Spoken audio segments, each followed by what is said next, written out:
Busa, butiran Sabda Allah harian. Selasa 12 November 2024. Peringatan wajib Santo Yosafat, Uskup dan Martir. Bacaan Kitab Suci. Bacaan pertama diambil dari surat Rasul Paulus kepada Titus, bab 2 ayat 1-8, dilanjutkan ayat 11-14. Bacaan Injil Lukas bab 17 ayat 1-6. Lakukan apa yang harus kita lakukan. Saudari dan saudara yang terkasih dalam Tuhan, Sabda Tuhan hari ini menyapa kita untuk hidup sebagai pengikut Kristus, bukan sekadar menjalani hari-hari dengan baik, tetapi mengemban pelayanan dengan hidup sederhana, penuh kasih dan bijaksana.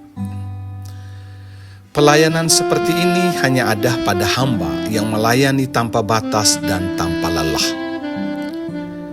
Kita dapat berperan seperti sang hamba apabila kita mau menjauhi diri dari segala bentuk keinginan duniawi yang sering menempatkan kita pada posisi untuk dihargai atas apa yang kita lakukan, atau aksi mencari pujian atas apa yang kita kerjakan.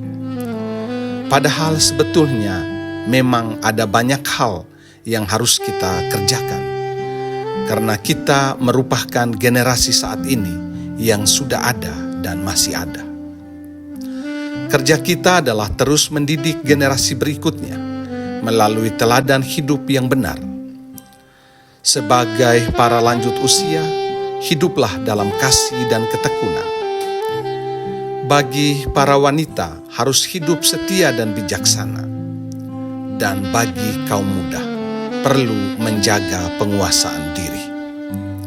Masing-masing ada pesan penting untuk hidup dalam kesalehan sejati, bukan hanya tentang berbuat baik, tetapi juga menjaga hati agar tetap tulus, mengutamakan nilai-nilai ilahi di atas hal-hal duniawi, dan membiarkan kasih Tuhan menuntun kita untuk hidup sesuai kehendaknya.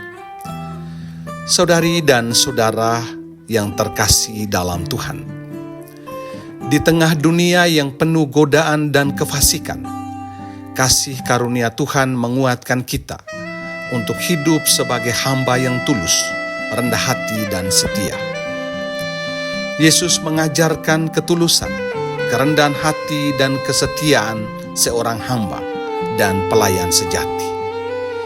Dia mengingatkan para murid bahwa segala yang mereka lakukan sebagai pengikutnya adalah panggilan dan tugas, bukan jabatan untuk dibanggakan. Kami ini hamba-hamba tak berguna.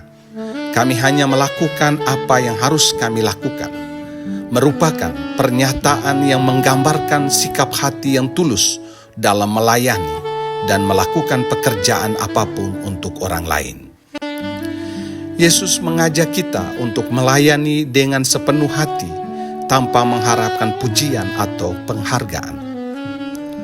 Seperti seorang hamba yang melayani tuannya tanpa pamrih, kita pun dipanggil untuk melayani secara total tanpa menuntut balasan. Tugas kita adalah memberikan yang terbaik dalam setiap pelayanan sebagai wujud kasih kita kepada Tuhan dan sesama. Lantas, adakah keinginan dalam hati kita untuk dihargai atas apa yang kita lakukan? Adakah kita mencari pujian dari setiap aksi kerja nyata kita? Marilah kita belajar untuk terus sadar bahwa semua yang kita lakukan adalah persembahan hidup kita bagi Tuhan. Untuk itu, yang harus kita lakukan dengan konsisten adalah terus melayani dan bekerja sembari menyadari bahwa hidup kita adalah milik Tuhan dan pelayanan kita adalah untuk kemuliaan-Nya. Mari kita terus setia dalam sepak terjang perjuangan hidup ini dan selalu menjadi teladan bagi sesama, sambil menanti dengan sukacita penampakan kemuliaan Tuhan bagi kita. Tuhan memberkati kita.